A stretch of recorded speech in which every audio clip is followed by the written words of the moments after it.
Good morning. My name is not Andrea Jenkins. My name is Council Vice President Lene Palmisano, but I'm going to call to order this regular meeting for Thursday, November 2nd, and ask the clerk to call the roll and verify the presence of a quorum, knowing that our council president is just a couple minutes behind. Councilmember Wansley. Present. Councilmember Johnson. Present. Councilmember Osman. Present. Councilmember Payne. Present. Councilmember Koski. Present. Councilmember Shugtai. Present. Councilmember Chavez. Present. Councilmember Ellison. Here. Councilmember Vitaw. Present. Councilmember Rainville. Present. Councilmember Goodman. Present. Vice President Palmisano. Present. President Jenkins is absent. There are 12 members present. Thank you. Let the record reflect that we have a quorum. Next, we have adoption of our agenda today. Colleagues, our agenda is before us, and I'll ask first if there are any amendments to the agenda. Nobody on speaker management? Okay. I'll entertain a motion to adopt that agenda. So moved. So moved by Councilmember Johnson, seconded Second. by Councilmember Chavez. The clerk will call the roll. Councilmember Wansley. Aye. Councilmember Johnson. Aye. Councilmember Osman. Aye. Councilmember Payne. Aye. Councilmember Koski. Aye. Councilmember Shugtai. Aye. Councilmember Chavez. Aye. Councilmember Ellison. Aye. Councilmember Vitaw. Aye. Councilmember Rainville. Aye. Councilmember Goodman. Aye. Vice President Palmisano. Aye. There are 12 ayes. Thank you. The next item of business is acceptance of the minutes from the regular meeting of October 19th and the adjourned meeting of October 25th. May I have a motion to accept those minutes? Second. Clerk, please call the roll. Councilmember Wansley. Aye. Councilmember Johnson. Aye. Councilmember Osman. Aye. Councilmember Payne. Aye. Councilmember Koski. Aye. Councilmember Shugtai. Aye. Councilmember Chavez. Aye. Councilmember Ellison. Aye. Councilmember Vitaw. Aye. Councilmember Rainville. Aye. Councilmember Goodman. Aye. Vice President Palmisano. Aye. President Jenkins. Aye. There are 13 ayes. That carries, and those minutes have been accepted. And finally, we have the referral of petitions, communications, reports to the proper committees. May I have that motion, please? So moved? Second. Clerk, please call the roll. Councilmember Wansley. Aye. Councilmember Johnson. Aye. Councilmember Osman. Aye. Councilmember Payne. Aye. Councilmember Koski. Aye. Councilmember Shugtai. Aye. Councilmember Chavez. Aye. Councilmember Ellison. Aye. Councilmember Vitaw. Aye. Councilmember Rainville. Aye. Councilmember Goodman. Aye. Vice President Palmisano. Aye. President Jenkins. Aye. There are 13 ayes. That carries, and those matters have been referred. The next order of business is reports from our standing committees, beginning with the report from our Budget Committee. And that report will be presented by the committee's chair, Councilmember Koski. Thank you, Madam President. The Budget Committee is sending forward 3 items for approval. Number 1 is appointed position in the Performance Management Innovation Department, the Deputy Director of Performance Management and Innovation. Number 2 is approval position in the Health Department, Director of Health Policy and Community Programs. And number 3 is appointed position in the Office of Community Safety, the Director of Community Safety Design and Implementation.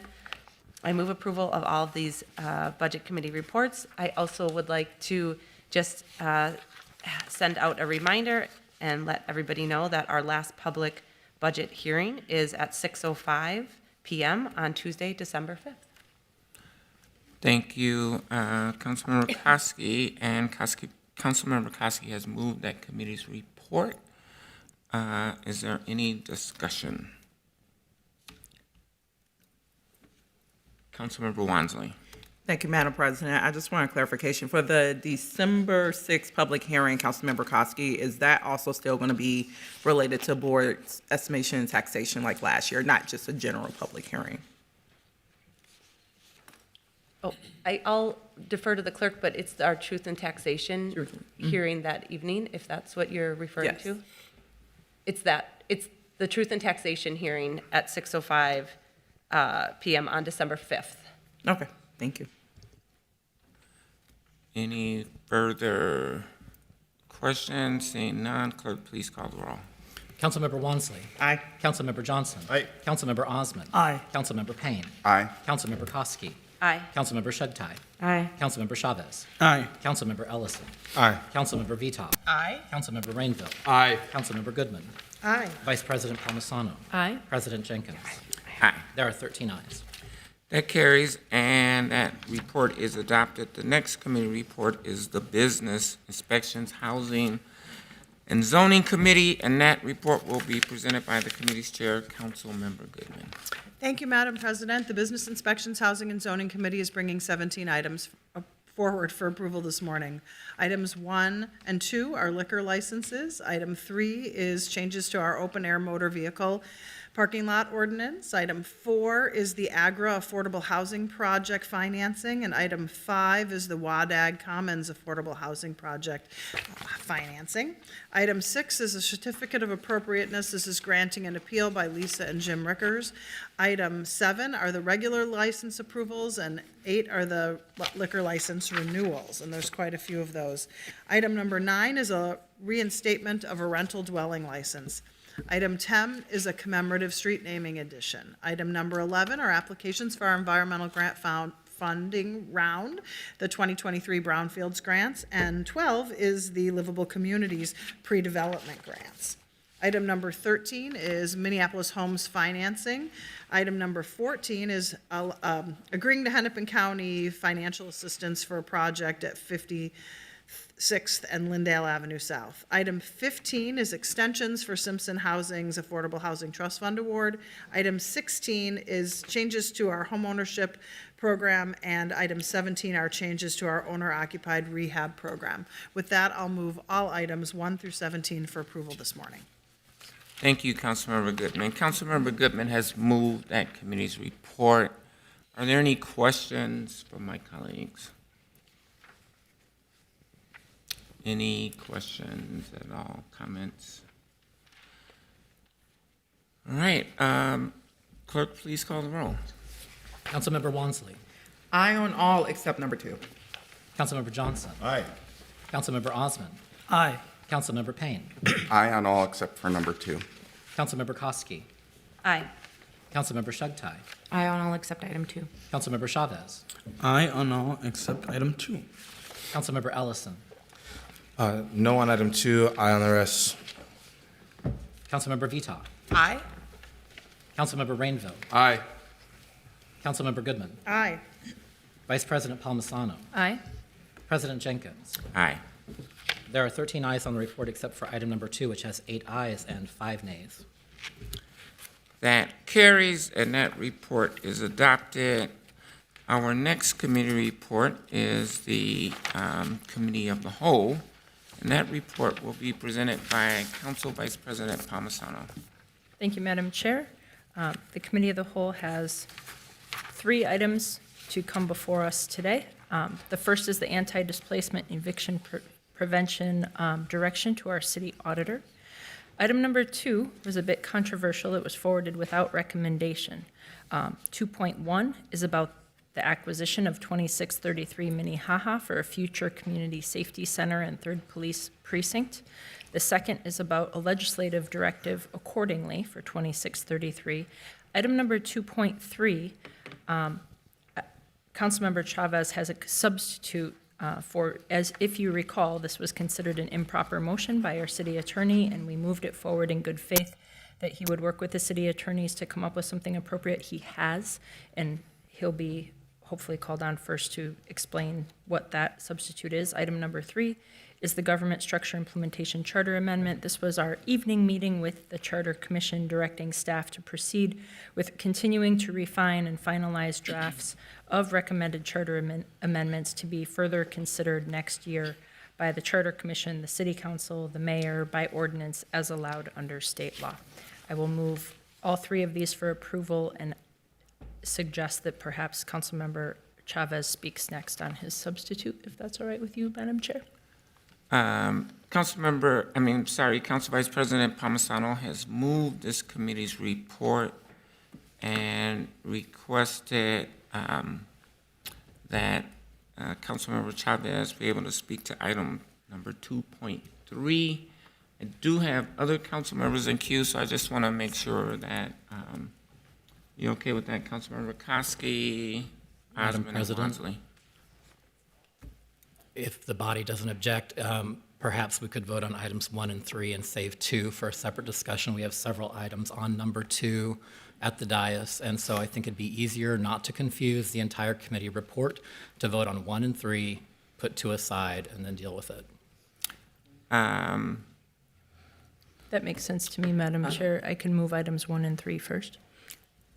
Council Vice President Palmisano has moved items 1 and 3 for consideration, and then we'll return to item number 2. If that's the will of this body, I will call on the clerk to call the roll. So on approval of CAL report items 1 and 3, Councilmember Wansley. Nay. Councilmember Johnson. Aye. This is Counsel- committee items 1 and 3, not 2.1 and 2.3. Thank you. Okay. Aye. Let me start again. On items 1 and 3, not counting item number 2, on the CAL report, Councilmember Wansley. Aye. Councilmember Johnson. Aye. Councilmember Osman. Councilmember Payne. Aye. Councilmember Koski. Aye. Councilmember Shugtai. Aye. Councilmember Chavez. Aye. Councilmember Ellison. Aye. Councilmember Vitaw. Aye. Councilmember Rainville. Aye. Councilmember Goodman. Aye. Vice President Palmisano. Aye. President Jenkins. Aye. There are 13 ayes. Those items carry, and we will return to item number 2. I will recognize Councilmember Chavez to talk about a substitute motion for item number 2.3. Thank you, Council President Jenkins. I would like to make a substitute motion to this item, requesting the mayor to direct staff to conduct preliminary site investigation, due diligence, and design work for a community safety center at the property located at 3716 Cheatham Avenue South, and if the staff determines the property to be a feasible location for a community safety center, requesting the mayor to direct staff to submit a request for action to authorize acquisition of the property. I believe that there's a dire need for a centralized community safety center in the 3rd Precinct. 3716 Cheatham Avenue South is an area that will bring the community along, and I am committed to doing just that. Where they can be a part of this process to develop our comprehensive community safety system, where we can build this from the ground up, start fresh, and create a model for other precincts to follow. It is also a site that can build consensus in this body. This location is the most centralized and is accessible by transit, located by the light rail. Do we want to move on a site that can bring the community along, or go with a site that has so much apprehension? And I will always choose to go the community route. Over the past years, my residents have endured so much trauma. They watched the murder of George Floyd and created a sacred place at GFS. They saw our Lake Street corridor burst into flames, and subsequently they got abandoned. They had to fight for Native rights at the Roof Depot site and saw a precinct burn before their eyes, all in Ward 9. I have learned a lot from this community that I proudly represent, and it's that it takes people that they trust to bring them along. I care about this community so much that I am proposing a pathway forward, which is what this body asked me to do at the last council meeting, despite the fact that my residents do not trust our police department. I would ask that you all see this as me extending an olive branch where we can all come together and build a future our residents deserve to live in. And with that, I'd like to just vote on my substitute motion. Thank you, Councilmember Chavez. Councilmember Chavez has offered a substitute motion. It's labeled item 2.3. Is there a second? Second. We have a motion and a proper second. I see Councilmember Johnson in queue.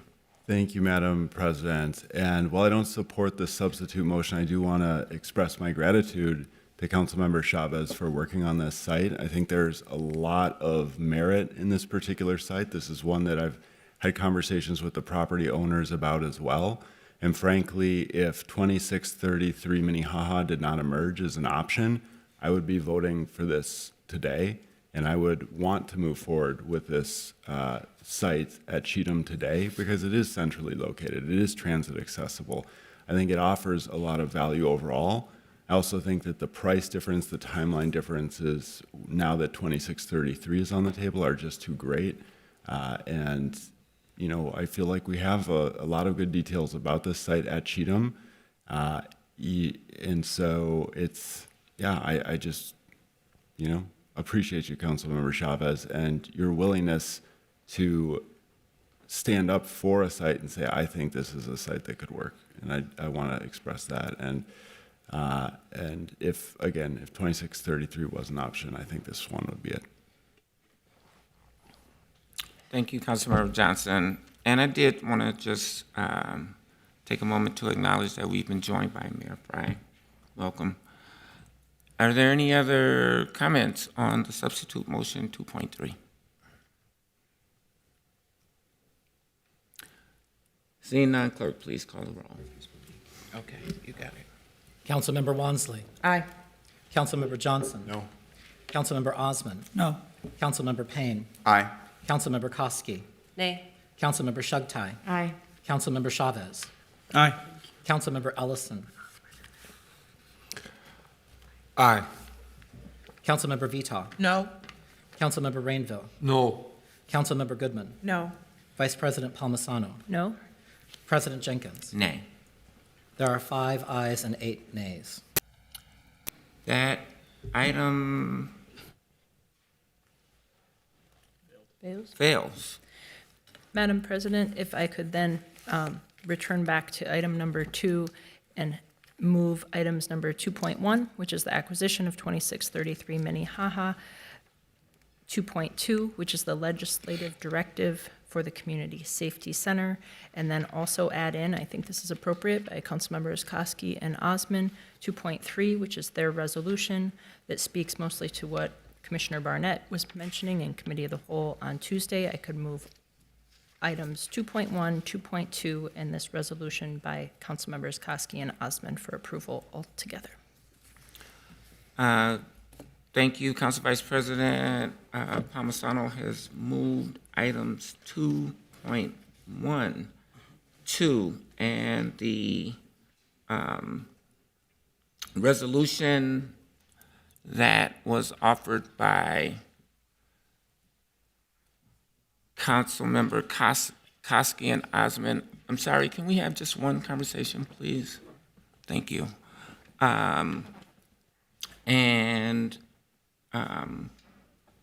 Do we have a second for that motion?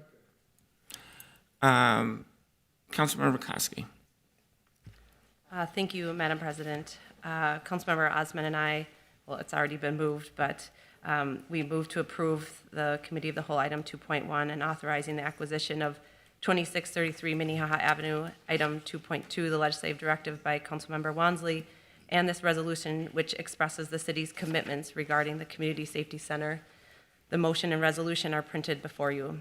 We had the opportunity to speak about the acquisition of 2633 Minnehaha Avenue and the legislative directive earlier this week, so I'll be focusing my remarks on the resolution.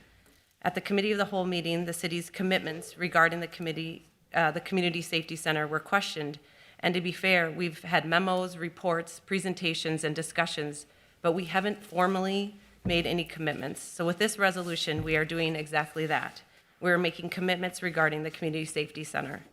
All of us, the mayor, the city council, city staff, have shared interest in advancing the work of developing and providing a broad range of community safety strategies and to building out a spectrum of community safety services that meet the unique needs of residents across the city. And all of us agree that the development of a community safety center is paramount in advancing community safety work. This resolution tells the community that we are committed to the development of a community safety center at 2633 Minnehaha Avenue, and that the community safety center will serve as a reflection of the city's community safety mission, vision, and values, as a reflection of the city's robust, comprehensive community safety ecosystem. We are committed to inform and involve the community in further development of the Community Safety Center's mission, vision, values, and design. We are committed to ensuring that the development of the Community Safety Center is completed in a cost-effective and time-effective manner. And we are committed to hosting the ceremonial grand opening of the Community Safety Center when the Community Safety Center is complete in its entirety. I'd like to thank Councilmember Osmond for working with me to find a way for us to move forward together. And I'd like to welcome any council members to sign on as co-authors to this resolution so that we can all move forward together. I look forward to making our hopes and dreams and the community's hopes and dreams of a community safety center become a reality. Thank you. Thank you, Councilmember Koski, and I would certainly be willing to be a co-author on that resolution. Next in queue is Councilmember Osman. Thank you so much, Council President, and I want to thank Councilmember Koski for her work on this. As you know, that I have expressed strong pushback on 2633 a few days ago by not making it very clear that we are committed on this safety center we talk about.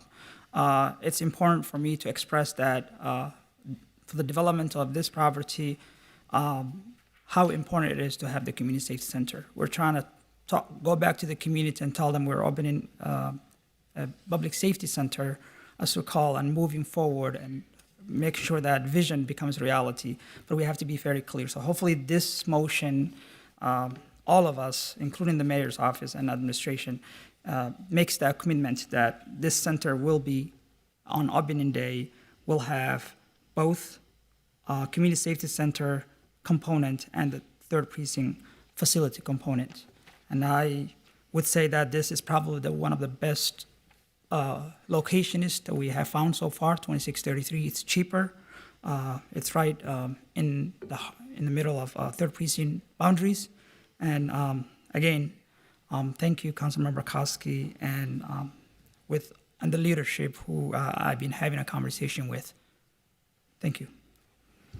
Thank you, Councilmember Osman. And next is in queue, if folks are looking at our speaker management, it says Councilmember Vital, but I will recognize Mayor Fry to speak to this item. Thank you, Madam President. Thank you, Councilmember Vital, for adding my name.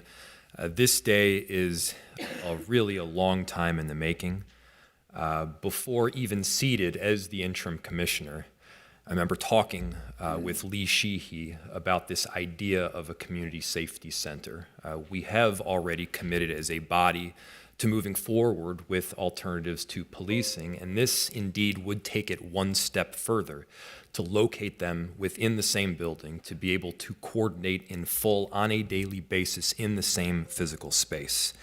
The whole goal is to meet the gaps, to bridge divides, and to provide the comprehensive service that we all talk about. And it's humbling, and it should inspire people that there is so much momentum around this idea, from police to violence prevention to community partners. We have truly before us an opportunity to do things differently in a way that honors this new system of government and OCS and this comprehensive approach that every one of us can agree upon. And then working closely with cabinet and city leadership, we formalized the mission, the vision, the values, the underpinning community safety center concept would have in an October 13th memo, which was delivered to you as a supporting document and indeed part of and attached to the RCA that you ultimately received. And then shortly after swearing in, I sat down with Commissioner Barnett to discuss the concept. I think this was just his third day on the job on October 25th, and he outlined his plans for the safety center, for the design and implementation. Of course, not every single detail can be met at this moment because the design still needs to take place, the community still needs to get engaged, and of course, people need to be brought along with the vision itself. That memo was updated on October 27th to this body with this site 2633. And we again featured the safety center concept in the memo itself. This is an area where we all can agree to agree. This is an area where we all can be united. I don't think there is a single council member on this body. There's not a single person working in my administration that doesn't support moving forward with a safety center. Let's get this big vision done. Additionally, 2633 is the right site to do it on, and I appreciate the deliberation and I appreciate the decision that I hope we are about to make. 2633 is both tens of millions of dollars less expensive than the alternative that has been proposed. These are tens of millions of dollars that we can use to quite simply help people, tens of millions of dollars that we can use to make our government service stronger to the people that we represent. This would be money well saved. It will also be money well spent if we choose the right outlet for it. Additionally, it would be years faster than the alternatives, providing a space both for police that have been operating out of a shoddy location downtown for far too long, and it would give a new location for safety beyond policing services. Again, I thank you, Council, for the unity in this vote. I thank you for the deliberation, and I hope to move forward together. Thank you so much. Thank you, Mayor Fry. Next in queue is Councilmember Wansley. Madam President, I wanted to see if leadership was amendable, if we could actually take 2.1, 2.2, and the Koski-Osmond motion up separately for separate votes.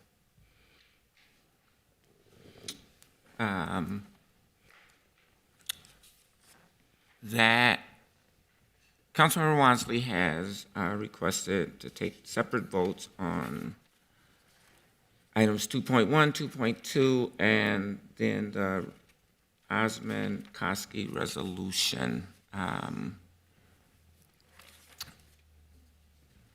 I don't see anything wrong with that if it's the will of this body.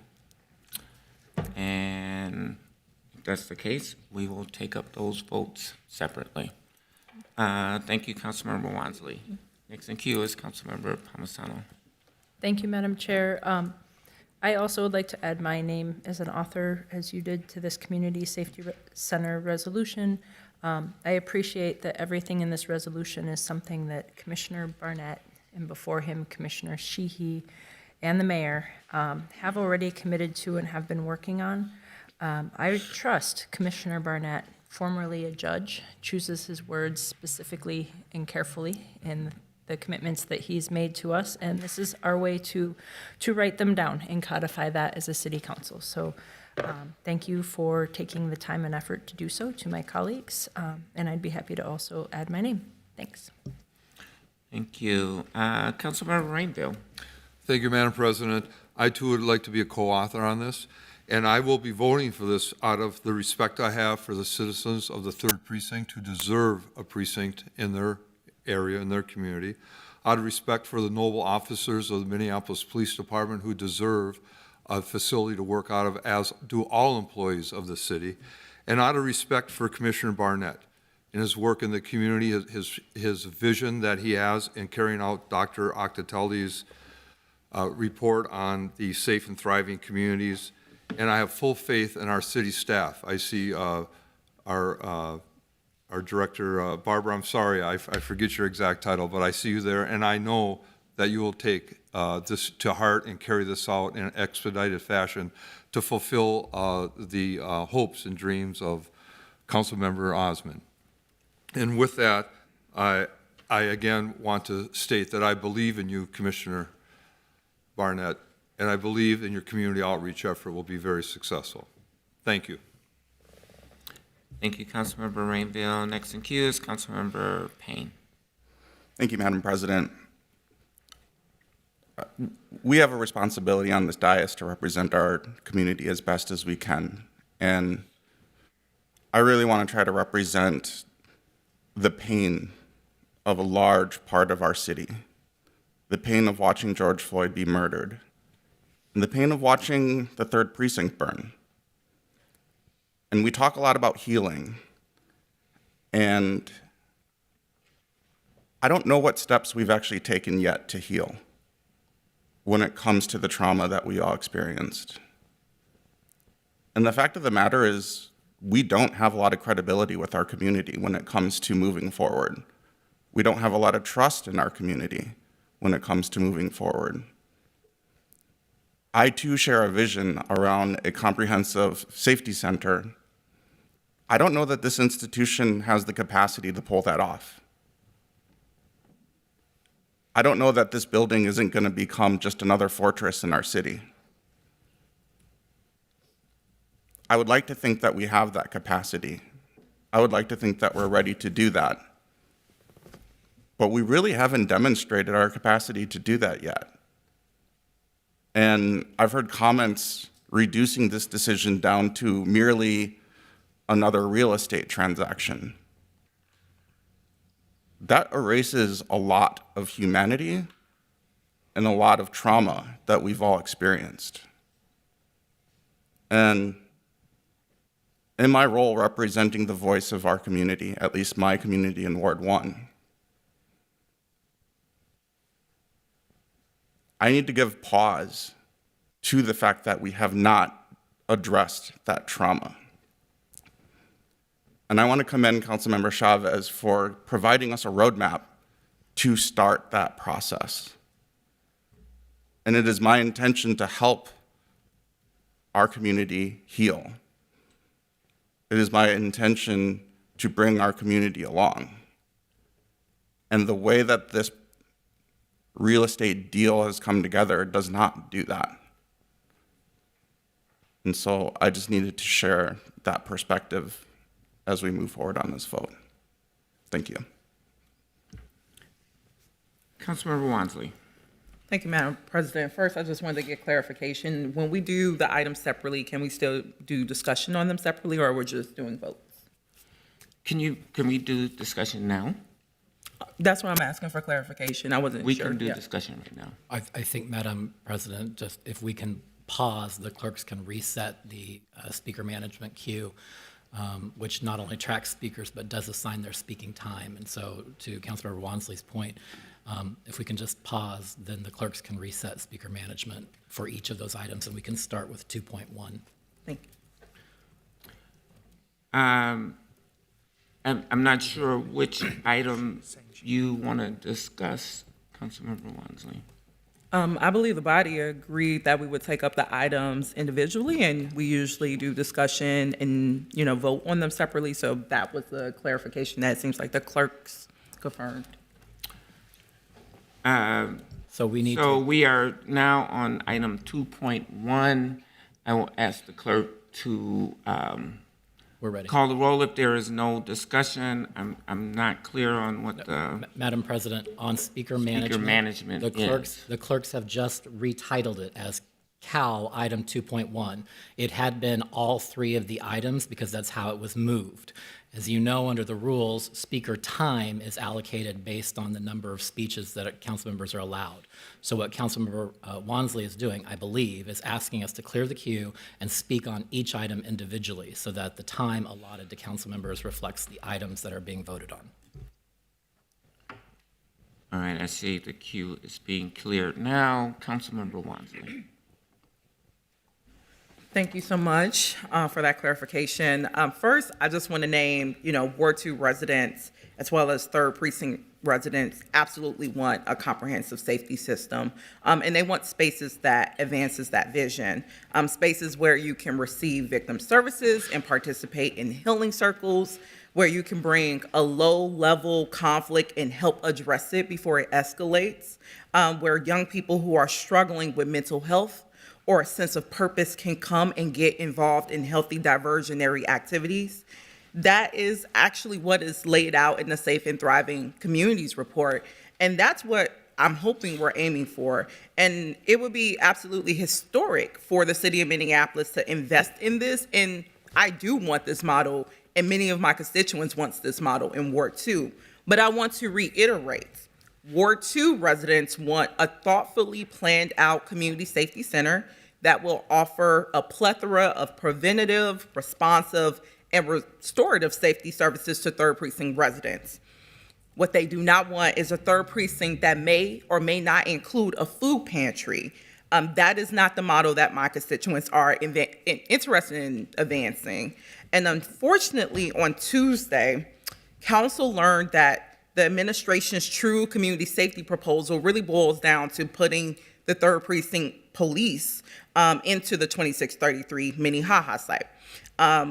It was also troubling to see our new OCS leadership couldn't give council a guaranteed commitment that it would actually integrate other alternative safety services like our beloved BCR program, mental health responders, youth diversion programs, or restorative and victim services those were not guaranteed to be integrated once the police are moved in. And that is actually not surprising because I do know the mayor's original proposal for this was a standard precinct. And it only switched to language around the safety center when there was pushback around returning to the status quo. But after Tuesday's conversation, it's clear that a new name is nothing more than a rebrand. And the administration actually has zero intention of doing anything differently from the status quo of policing. That brought us Derek Chauvin and many more, and I'm also the only one speaking.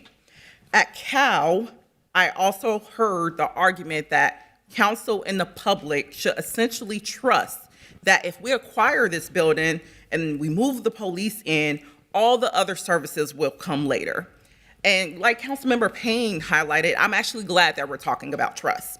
Because also, as Councilmember Payne mentioned on Tuesday, trust is built when, you say you're going to do something and then you follow through. And my residents have been very vocal about the lack of trust that they have in the city after promising truth and reconciliation and not doing it, promising police reform and not doing it, promising investments into alternative services and not doing it. This distrust is inflamed every single time the city makes a false promise. And people do not trust the city to follow through on their promises right now, and they are right to not trust us. And I'm glad Councilmember Osmond and Koski brought forth this symbolic resolution that we have in front of us, which is fine, but ultimately it will result in another false promise if we don't have a specific plan behind it. And residents are asking for a serious, specific, timely plan for a comprehensive safety system and center. And that's the right thing to be demanding, because without a serious plan, all the preventative, diversionary, restorative, and alternative response programs will fall by the wayside. And that's not acceptable for 3rd Precinct residents. And we can't go backwards to a police-only system. MPD, our officers even understand this themselves, and they support a comprehensive system. They know that over-reliance on policing is not good for anyone.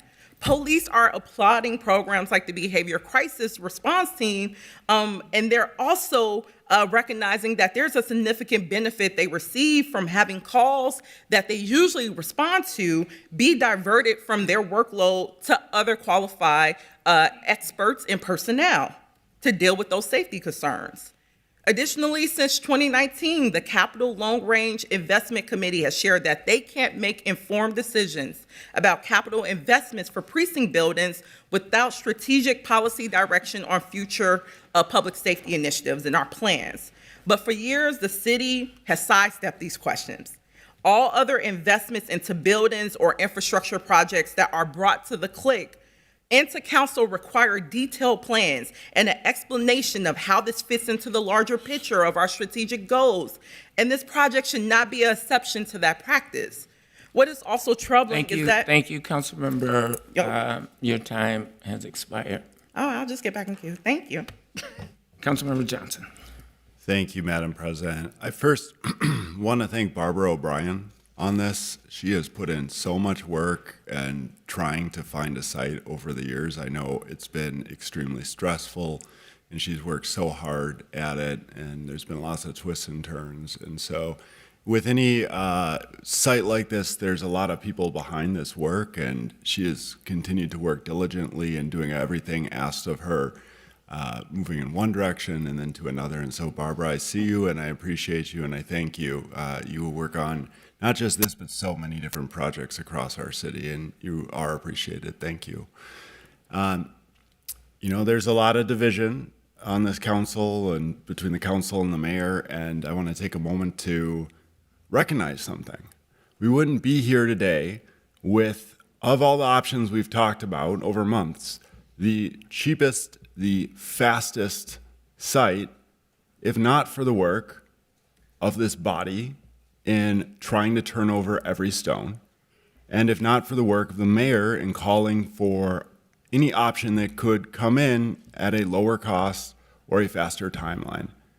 And I think that deserves to be recognized, and that the council and the mayor should get credit for that. It oftentimes is a messy public process There's a lot of pressure. There was a lot of hand-wringing over how we got to this point today, but we're getting a better result because of it. And that's the democratic process, and I think that's a great thing.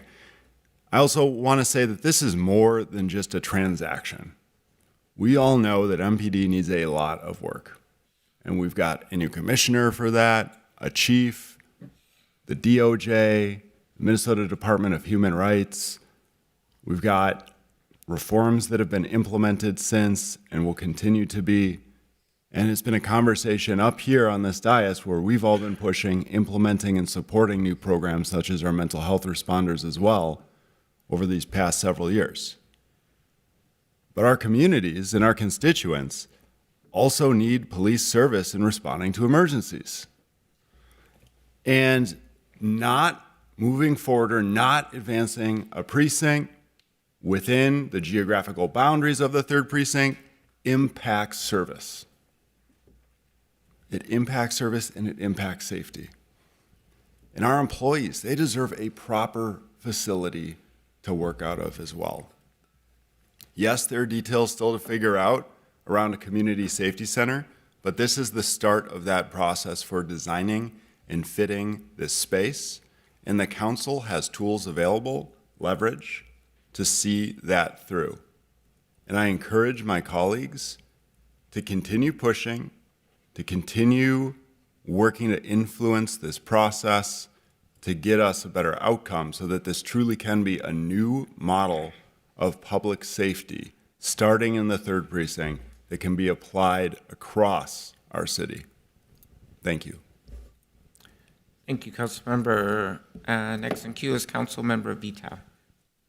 Thank you, Madam President. I too just wanted to thank Director O'Brien for her work on this. This has been a lot of time consumed, as this is coming up on my 2nd year on the council, and we've always had conversations about this. So I want to thank you so much, Director O'Brien, for this work.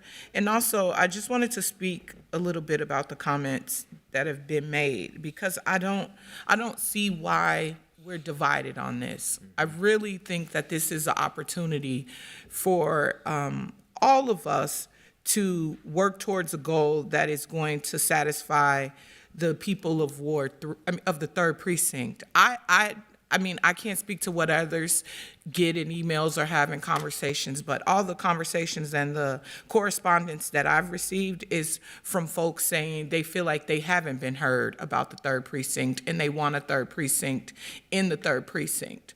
All the correspondence that I've received from people is bringing back a precinct is how we begin to build trust. And so I can't speak to others, but I know as leaders, as folks who were elected, all 14 with the mayor were elected to be leaders in this city and to make some hard decisions. They don't always feel good, but that is a part of the job. And this may not feel good, but it's the right thing to do. The people of the 3rd precinct deserve a precinct. They deserve a safety center also, but they deserve a precinct. And, the other day I spoke to a safe space and a calm space for our officers to go to. It is important that they have this.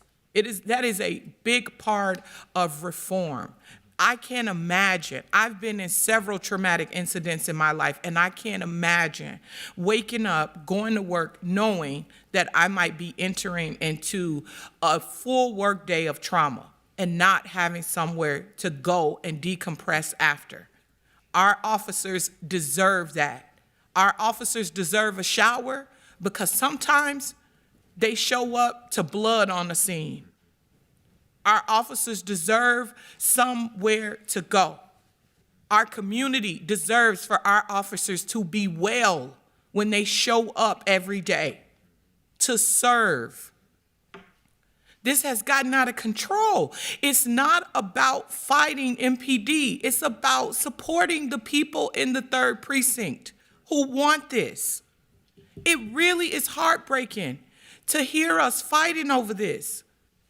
This is not the way to go. We are leaders. People are watching. My mother called me this morning and said, you know, you got a hard decision on your hands today. I hope all of you do the right thing. I lived in that precinct for years, and I've had so many people. I want to thank my team because we've spent so much time listening to people from the 3rd precinct about this. It's not okay, colleagues. We can do better. And yes, people have suffered trauma, but it's our job to guide them out of it. It's our job to make it better for the people of this city. In my own personal opinion, you're not a leader if you allow folks to live in trauma. It is our job to make it better. It's our job to be better so we can lead them out of it. The people of Minneapolis deserve more than watching us make this a personal and political issue. We can do better. We have a solution. I really hope that every single person up here supports this solution. It's time. We deserve more than this. Let's do this. Let's show them. We're leaders. We got them. It's not us against anybody. It's us together. This is an opportunity for us to be together. We've suffered enough. Let's show that we can do something together for the good. Thank you. Thank you, Councilmember Vital. Next in queue is Councilmember Ellison. Thank you, Madam President. I do want to thank all my colleagues for the discussion that we've been having. And, you know, so much of everything that we do here requires a tremendous amount of work, whether I agree with it, whether, you know, other members agree with it. And so I want to join the chorus of my colleagues thanking Director O'Brien for all the work that you've done on this. It's a tremendous lift, absolutely. And as you can see, people have strong feelings about how we go about this, but none of that is a reflection of your work. You've done tremendous work, and I just want you to know that. Thank you.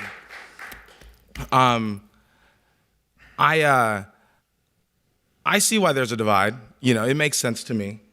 I see where the divide is because we've got folks in our community who also feel really conflicted about how we're providing this city service. And we have a long legacy of this city service not being executed at the standard that our residents deserve it. I'll never forget seeing some of the follow-up articles in the wake of George Floyd's murder. One was about corruption coming out of the 3rd precinct and said that it had a legacy of being the most corrupt precinct in the city.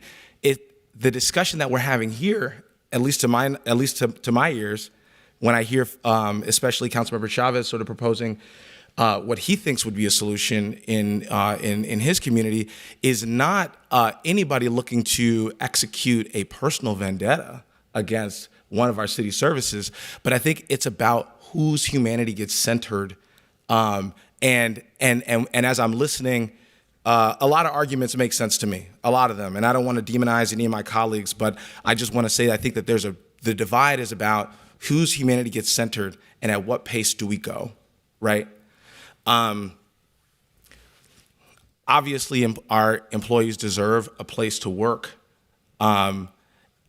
but we also have to understand what has been the quality, as I spoke to just a few seconds ago, what has been the quality of that service?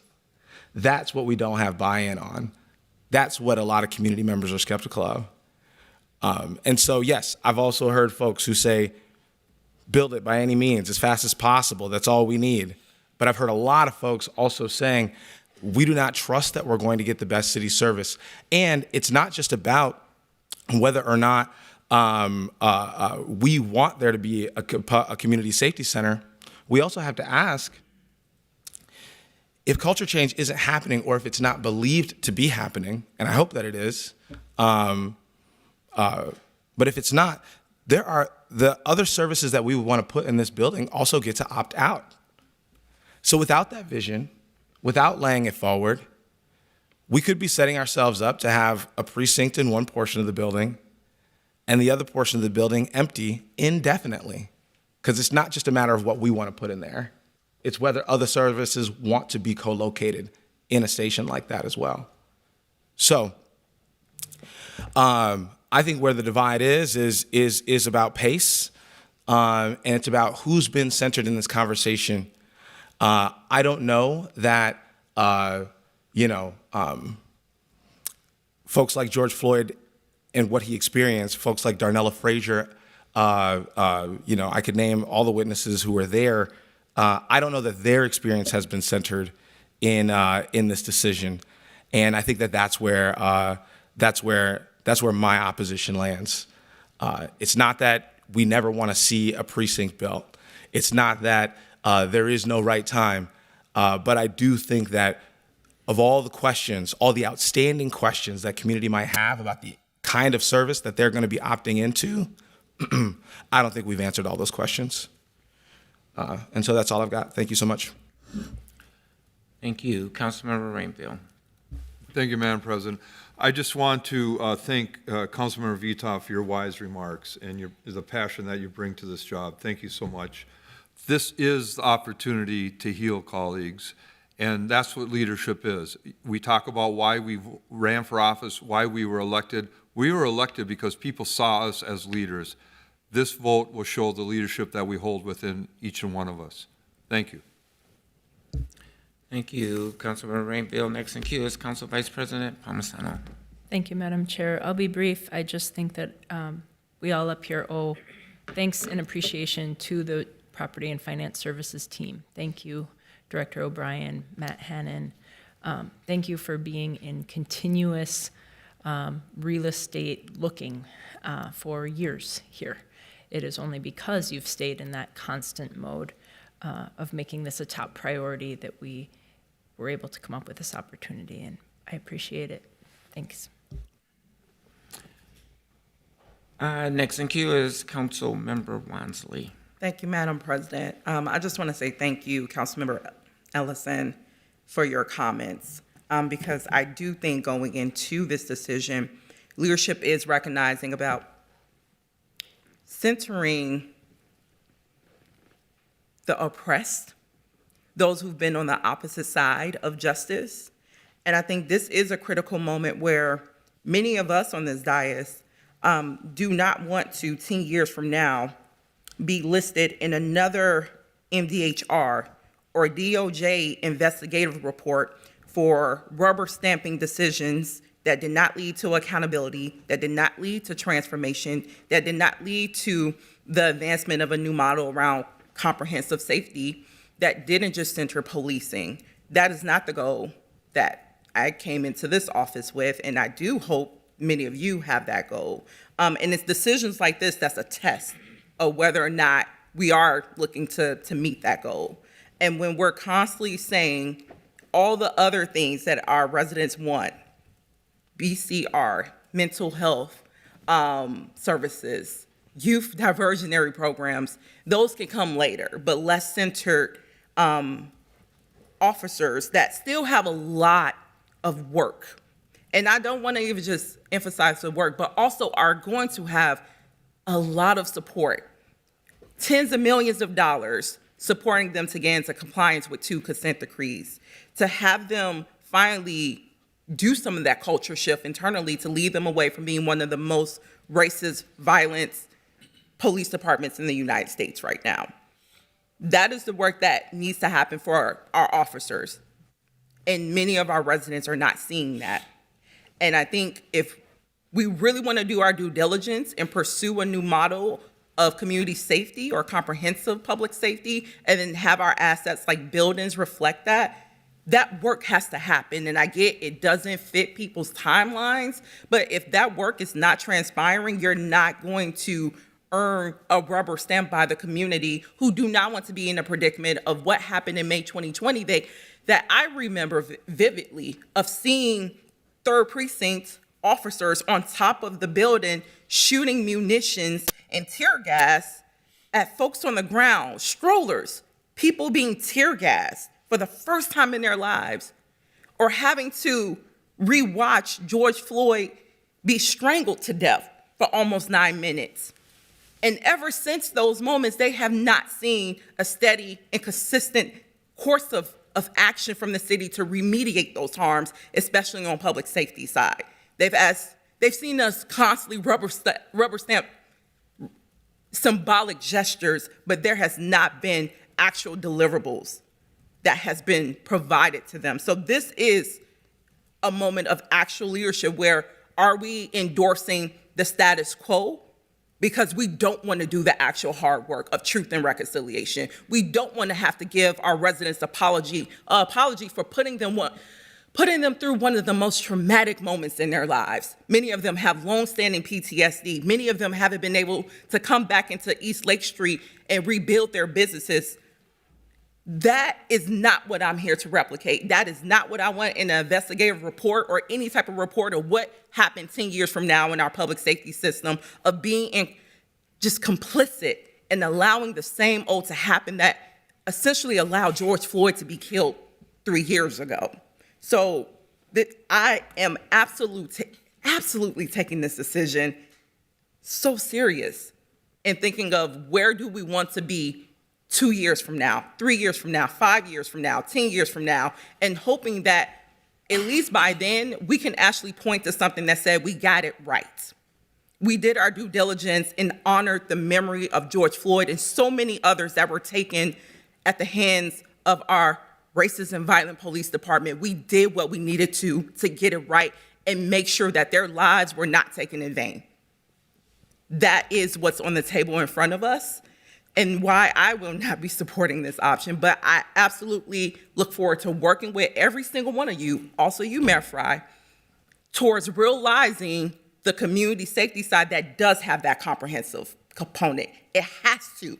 And if it doesn't, then we're at a different crossroads. But that is the vision that I think many of us are willing and ready to sign up for in advance, and that we're more than welcome to put in Ward 2. So I look forward to the coming months and building that out. So again, in 10 years, we're not in a predicament where we're dealing with another George Floyd. Your time has expired. Councilmember Chugtai. Thank you, Madam President. I'll start with just lifting up and appreciating the colleagues sitting on this dais today that represent the 3rd Precinct. You all have shown us in public in big ways, and also in private, in briefings, how seriously you're taking this, how much you're trying to work together, how much you're trying to honor where the residents you represent are and what they need and how to move forward. And I know and I see that it's really hard. So just thank you for your leadership, for your courage, for your vision, and for continuing to bring us along and continuing to center your constituents in this work. Also, a lot of gratitude to Barbara O'Brien, Director Barbara O'Brien, for your work. I know it's been really difficult, but thank you for continuing to stick through it with us. And then, I've been reflecting on the places where we agree in discussion here today, but throughout conversations on this issue for the last few weeks and months. And I think the greatest place of alignment and agreement among all of us is that this new space needs to have integrated services. It needs to represent the vision of holistic public safety that we've been talking about, especially now over the last couple of years. And I think it's important to hold on to the places where we agree. We are, and then, but I've also, I have a lot of concerns or pause or hesitation. The first of which being that at this 2633 site, we're talking about an open date that is 1 to 1.5 years from now. And for context, it took the city almost 3 years to do the first round of engagement on the 3rd Precinct. Our new commissioner, Barnett, on Tuesday was so clear that engagement really needed to inform the services that are going to be in this space, And I really support that 100%. I think that is how we need to move forward. So much has moved so quickly on this issue. And until recently, we weren't, it's a recent change that this building is now called a community safety center. I think that's a very welcome change and a really big deal. And then, on Tuesday, we learned that it may be a few years before we see an integrated community safety center. And I think, that's a part of the need to conduct community engagement. But, if a building is opening a year and a half from now and we haven't made a plan to even do the community engagement, much less figured out how it's going to happen and how much it's going to cost and who we're exactly talking about, and learn from the mistakes of the last round of community engagement on this issue, I don't see how that work is turned around any faster than it was last time. And I hope I'm wrong. I hope it is something that we move quickly on. But even then, like the commissioner pointed this out on Tuesday, we might be talking about, entering into contracts with external organizations. We might be talking about figuring out how much space we actually need in the third, or in this new building, and different services that community tells us they really need in that space, needing special space or equipment or other considerations that we haven't even thought of yet. And I just remember when we were talking about co-location, how much more money it would have cost for us to add a floor to the existing, or to the new first precinct building. And I don't know, it seems to me like we are more concerned right now with having some sort of finality to this issue than with making smart and right and thoughtful decisions that we are going to have to live with, and our community is going to have to live with for decades out. And I don't know. I see that this is how we're going to be moving forward today. I sincerely hope that we expedite community engagement. I sincerely hope that we figure out how we're going to make sure that integrated services are a part of this building on day one.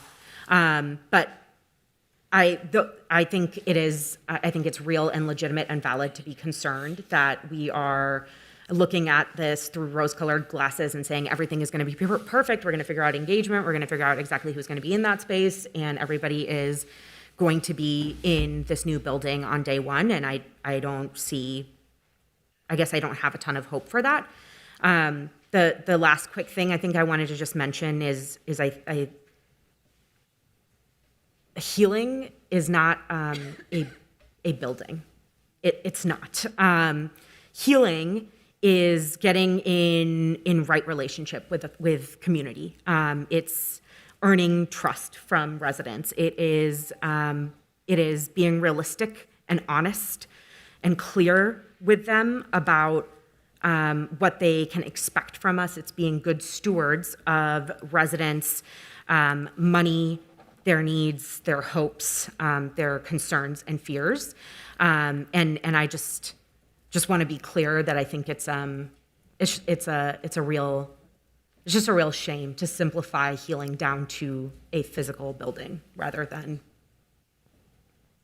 being honest about how complicated that is. Thank you, Councilmember. Councilmember Osman. Council President, thank you so much. I understand the concern and hesitation of some of my colleagues. This is not an easy decision for anyone. This holistic public vision of public safety we talked about, it's very tough to get there. We will have to get there, and I understand that one thing is fact, is that if we don't take the first step, we're never gonna get there. So this is, the way I see it, this is the first step of getting that healing, that work that we talk about, that holistic vision we have. hesitation is real. The concerns are real. But we have to move forward sometimes, and we have to make sure that all of us are part of this work. I'm willing and I'm committed to work with each and every one of you in the leadership and administration to make this holistic public safety vision we have a reality. And that starts with the community that I represent. That starts with every community that live in third precinct. I'm voting today because I want to take that first step of getting there.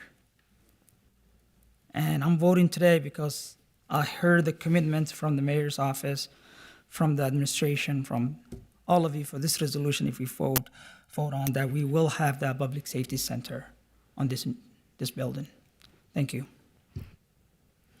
Thank you, Councilmember Osman. I did put myself in queue. I just wanted to thank the Director O'Brien and her team for their tremendous efforts throughout this process, as well as, other property services conundrums that we have in our city right now, including this entire floor moving to a whole new location next year while this place is being remodeled. And we understand and know that property service team is working on that project as well. We've looked at a number of locations over a number of years. Certainly a building didn't cause the problems that we have. It's the people inside of the building. And so consequently, this site can't be the healing, as people have so rightly noted. It will be a beginning step, as Councilmember Osmond stated, to moving forward. Opposition is just not progress. We have to move forward. There are no guarantees in life. We have to do the work. Building that trust is on each and every one of us. There is no one person that is in charge of that. That is all of our responsibility. And so I'm supporting this action today and raising my hand to do the work to rebuild that trust. And seeing no further discussion, I'll ask the clerk to call the roll. This is a vote on the item 2.1 under Cal. This is the approval of acquisition of 2633 Minneapolis Avenue for a future community safety center, 3rd Police Precinct Facility Project. Councilmember Wansley. Nay. Councilmember Johnson. Aye. Councilmember Osman. Aye. Councilmember Payne. Nay. Councilmember Koski. Aye. Councilmember Shabtai. No. Councilmember Chavez. No. Councilmember Ellison. No. Councilmember Vita. Aye. Councilmember Rainville. Aye. Councilmember Goodman. Aye. Vice President Palmisano. Aye. President Jenkins. Aye. There are 8 ayes and 5 nays. That carries, and item 2.1 is adopted. Next, we are discussing the legislative directive, which is item 2.2, requesting a comprehensive overview of how the proposed community safety center and service delivery model will contribute to the implementation of the safe and thriving community service continuum model, a list of specific community safety functions to be co-located with the 3rd precinct at 2633 Minnehaha, and information about the proposed development of a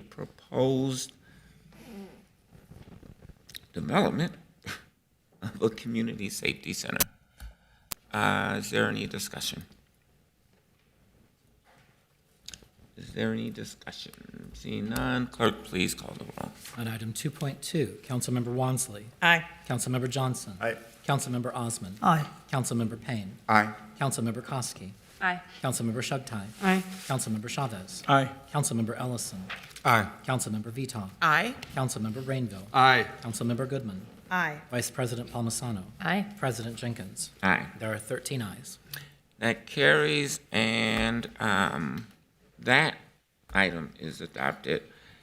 Lastly, we have the resolution offered by Councilmember Koski and Councilmembers Koski and Osmond, which several committee members, including Council Vice President, Councilmember Rainville, and I'm not sure if others wanted to be included as co-authors. I captured yourself as well, Council President, Council Myself. President, Council Vice President, and Councilmember Rainville. Yes. Is there any discussion, Councilmember Koski? Thank you, Madam President. I just want to comment again. I know I spoke about this already, but throughout this discussion, I've heard from colleagues, we've used the word hope many times. I've heard us say, I hope this works. I hope I'm not wrong, that I'm not sitting here in years to come and seeing something that does not come to fruition.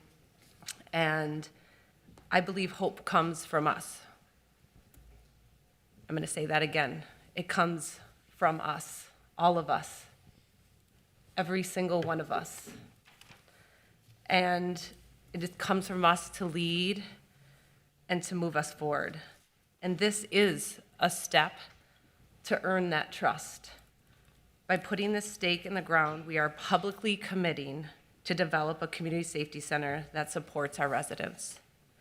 And I just want to repeat again a couple key highlights from this resolution. We are committed to the development of a community safety center at 2633 Minnehaha Avenue, and that the community safety center will serve as a reflection of the city's community safety mission, vision, and values, as a reflection of the city's robust, comprehensive community safety ecosystem. We are committed to inform and involve the community in further development of the Community Safety Center's mission, vision, values, and the design. I hope, because I know this hope comes from every single one of us, I know that we can commit to this together as colleagues, and we together can lead to move us forward to make sure that our public safety ecosystem is what our residents need and what they want. Thank you, Councilmember Koski. Next in queue is Councilmember Johnson. Thank you, Madam President. I'd love to be added as a co-author and just want to express my gratitude to Councilmember Koski and to Councilmember Osmond for their leadership on this. Thank you, Councilmember Johnson. I put myself in queue just to have a quick word. You mentioned the powerful word hope, Councilmember Koski, and it just prompted me to reflect a little bit of, my ancestors, enslaved Africans, all they had was hope. That was it. Hope that we can see a brighter future. And they fought for that brighter future. In 2008, we ran an entire campaign based on hope and change. Hope is an essential element of how we continue to move forward as a community. So I just wanted to just thank you for highlighting that phrase. And while we can't solely rely on hope, hope has to be coupled with active work, collaborative work, and effective work. And we all have to do that together. Clerk, please call the roll on the resolution offered by Councilmember Koski and Osmond, now titled as item 2.4. Councilmember Wansley. Abstain. Councilmember Johnson. Aye. Councilmember Osmond. Aye. Councilmember Payne. Aye. Councilmember Koski. Aye. Councilmember Sugden. Aye. Councilmember Chavez. Aye. Councilmember Ellison. Aye. Councilmember Vito. Aye. Councilmember Rainville. Aye. Councilmember Goodman. Aye. Vice President Palmisano. Aye. President Jenkins. Aye. There are 12 ayes and 1 abstention. That item carries, and that completes the Committee of the Whole report. And that report in its entirety is now adopted. The next item on our agenda is the Intergovernmental Relations Committee. The report will be presented by its chair, Councilmember Rainville. Thank you, Madam President. The IGR Committee is bringing forward one item for approval, a Nicolet Mall legislative directive. We are approving a directive requesting information and data related to the process of converting Nicolet Mall to a pedestrian, bicycle, and non-motorized vehicle public plaza, and to initiate discussions with relevant downtown stakeholders on potential greening and other design elements. I'll move approval of this item. Councilmember Rainville has moved that committee's report. Is there any comments or questions? Councilmember Johnson. Thank you, Madam President. I just want to say thank you to Councilmember Goodman and Rainville for bringing this forward. You know, this isn't a decision on whether to turn this into a pedestrian mall or not. This is really exploration of it. But looking back over my 10 years on the council, this is one of the few votes that I do regret was in the approval of the original Nicolet Mall layout, that this wasn't really explored as an option. It wasn't really, as far as I could tell at least, and that we just kind of continued with the status quo, yet this is such an integral part of making an active, lively, safe, vibrant downtown area, and really you see the value of it when you go to other cities that have these malls. And so I really appreciate the leadership on this. Thank you. Thank you. Councilmember Chavez. Council President Jenkins, I'll be supporting this legislative directive today, but I would just ask that whenever any action is taken here, that we don't treat our unhoused neighbors in this area different than folks that are going to be pedestrians walking in Nicolet Mall. And I hope that when this decision comes to this body, that we all work together to make sure that it is an equitable thing that moves forward. Thank you. Thank you. Seeing no further discussion, clerk, please call the roll. Councilmember Wansley. Aye. Councilmember Johnson. Aye. Councilmember Osman. Aye. Councilmember Payne. Aye. Councilmember Koski. Aye. Councilmember Shabtai. Aye. Councilmember Chavez. Aye. Councilmember Ellison. Aye. Councilmember Vita. Aye. Councilmember Rainville. Aye. Councilmember Goodman. Aye. Vice President Palmisano. Aye. President Jenkins. Aye. There are 13 ayes. That carries. That report is adopted. Next is our Policy Government Oversight Committee. The report will be presented by the chair, Councilmember Ellison. Thank you, Madam President. The Policy and Government Oversight Committee is bringing forward 22 items for approval and 1 item to be forwarded with that has been forwarded with no recommendation. 1 is passage of a resolution for the third quarter donations reports. 2 is passage of a resolution for gift acceptance for the local public health association for travel expenses, including registration and lodging. Items 3, 4, and 4 are also gift acceptances for travel expenses. 5 is authorizing a collective bargaining agreement with IBEW Local 292. 6 is accepting a rebid for streetlight installation project. 7 is accepting a bid for demolition and debris removal at the Kmart site. 8 is accepting a bid for property maintenance services. 9 is accepting a bid for pavement profiling and rental of roto milling services. 10 is accepting a bid for water and sewer service relocation. 11 is accepting a bid for concrete sidewalks, curb, and ADA ped ramps. 12 is authorizing a contract with Stantec Consulting Services, Inc. for engineering and design services for the First Avenue North Street reconstruction project. 13 is authorizing a contract with Toltz King Duval Anderson Associates for engineering and design services for the Cedar Lake Road Bridge over BNSF Railroad project. 14 is authorizing a contract with Accenture LLP for data management services. 15 is authorizing a contract with Hennepin Healthcare System, Inc. for fire emergency medical device education and training.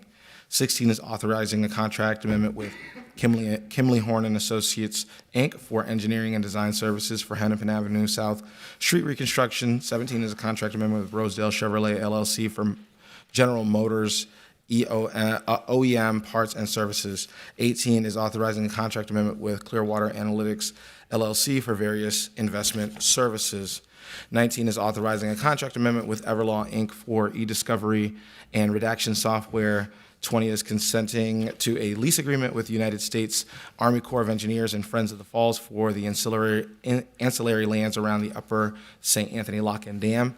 21 is approving a legal settlement, City of Minneapolis versus Leo A. Daly and Ice Builders v. Golden Industrial Refrigeration LLC, Stantec Consulting Services, Generator Studio LLC.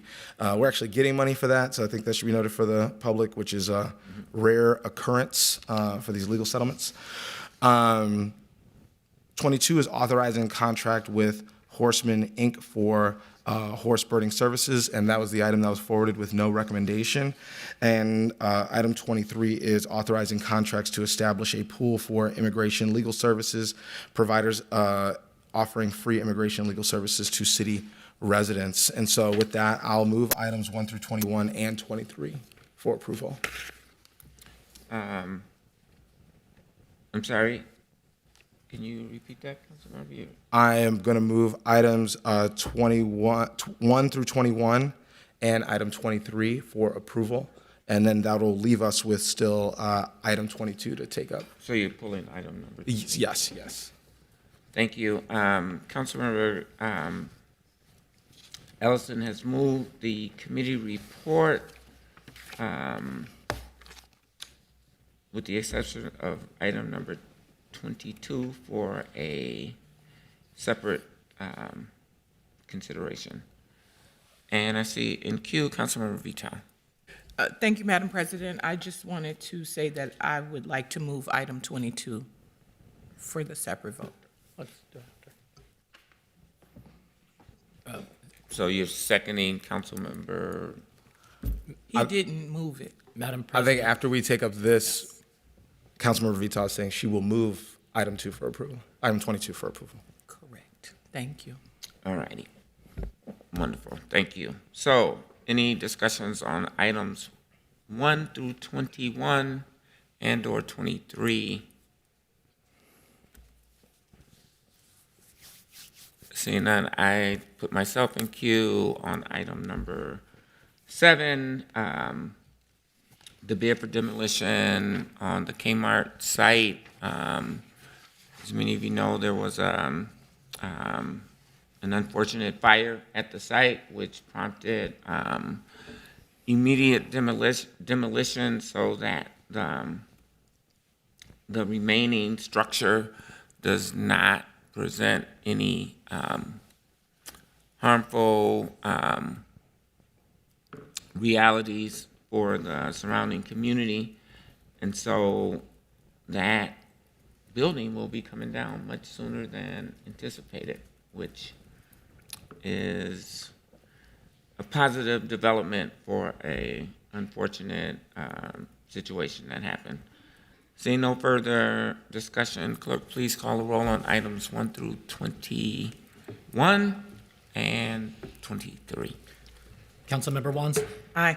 Councilmember Johnson. Aye. Councilmember Osman. Aye. Councilmember Payne. Aye. Councilmember Koski. Aye. Councilmember Shugtai. Aye. Councilmember Chavez. Aye. Councilmember Ellison. Aye. Councilmember Vital. Aye. Councilmember Rainville. Aye. Councilmember Goodman. Aye. Vice President Palmisano. Aye. President Jenkins. Aye. There are 13 ayes. That carries. And lastly, we will take up item number 22. And Chair will recognize Councilmember Vital. Thank you, Madam President. I'd like to move item 22, the contract with Horseman Inc. for horse boarding services. Is there a second? Councilmember Ellison. Thank you, Madam President. I'll be voting no on this item, but I'm not whipping votes here. I'm just wanted to say, we had a good discussion, we had a presentation, and it is really difficult because I'm of two minds when I see this item come forward. On one hand, it is undeniable to see the horses out in community, and to sort of not be moved by that in some way. They're very beautiful animals. My dog is often described as a horse, and so I'm partial. But I also think that this is an item that has come up before in previous councils.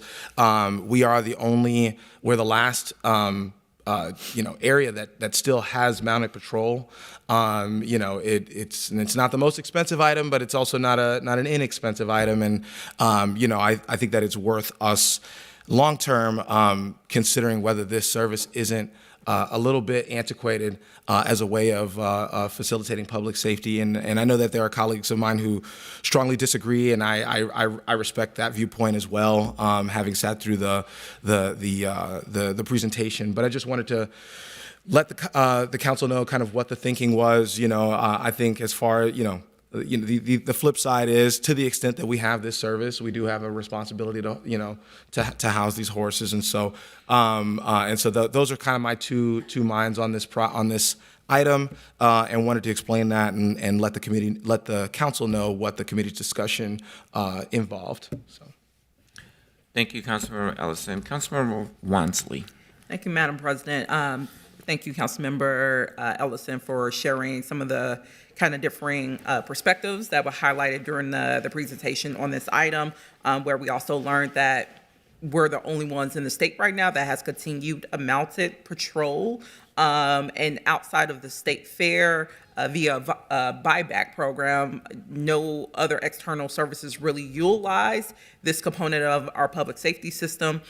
So it did beg to differ. Why are we continuing with this? It's great if the state fair wants to proceed. Maybe they can develop their own mounted patrol.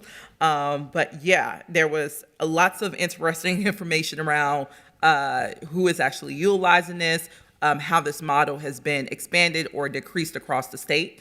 And also really not a lot of information outside of qualitative data of, kids at schools being able to touch horses for the first time, of how this actually is contributing to the benefit of our residents and experiencing the newer directions of public safety that we're trying to transition into.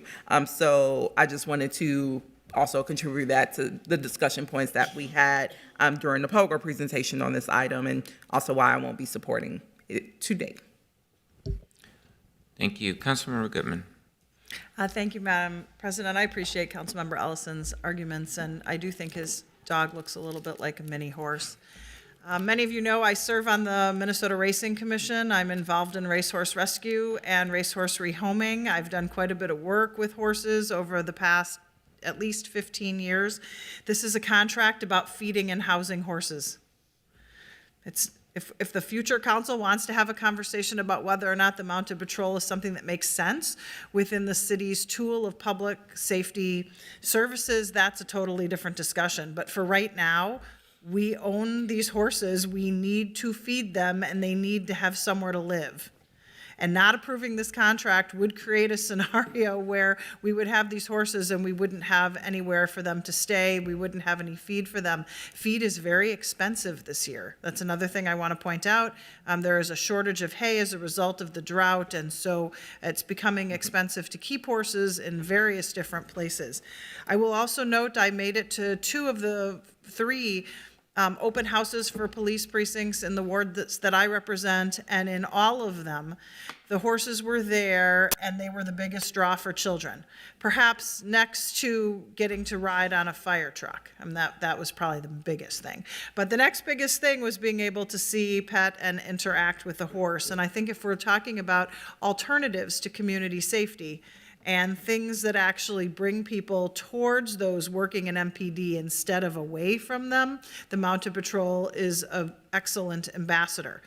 To be fair, we also have police dogs, and no one gets to pet or visit with those dogs because those dogs are working dogs that are not like your average pet.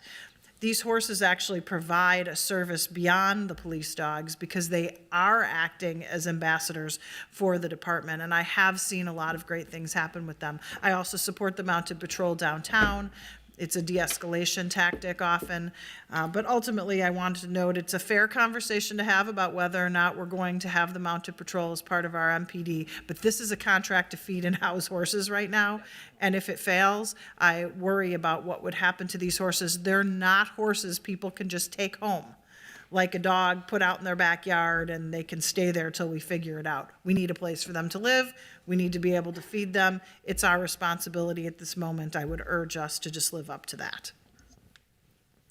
Thank you, Councilmember Goodman. The chair will recognize that Councilmember Ellison is in queue, but I believe for Councilmember Osmond. Thank you, Madam President. My experience with the horses, this year they came to Lure Earth community with the chief and inspector, and really brought a lot of crowds and kids that never seen the horses.